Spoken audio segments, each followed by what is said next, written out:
Assalamualaikum. Huwag niyong kalimutan yung inyong ID. Kasi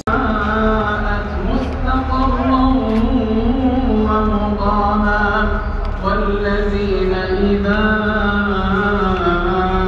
أنفقوا لم يسرفوا ولم يقتروا. Assalamualaikum. Ganyan kadami yung mga tao. Around 47% pa lang yan as per the Hajj missions. Pero inshallah, ingat lang pag nandito kayo.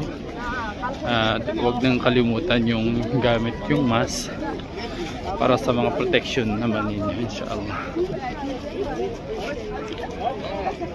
Ang isa sa mga kailangan dito pag nandito ko sa loob ng haram, huwag niyong kalimutan yung inyong ID. Kasi minsan nagra-random inspection ng mga pulis. Yun. Pangalawa, yung mask ninyo, kailangan din talaga yun. At least para sa protection naman ninyo. Ang pangatlo, kung saang lugar kayo, marami mga entry point at saka marami mga bus na mas madali para sa inyo. Sa mga hujjaj na mga Pilipino, inshallah, kung saan man kayo may bus, mas madali. Kung pwedeng lakarin, mas maayos, mas malapit din sa inyo. Tandaan, ang random inspection is mula sa entry point lahat dito ng Masjidil Haram. Pag nandito na kayo sa loob, hindi naman talaga kailangan. Basta mayroon kayong ID, nakikita nila, inshallah.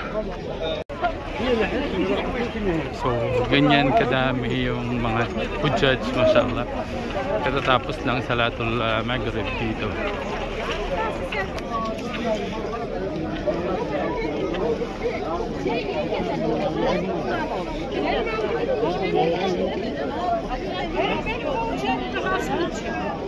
Alhamdulillah.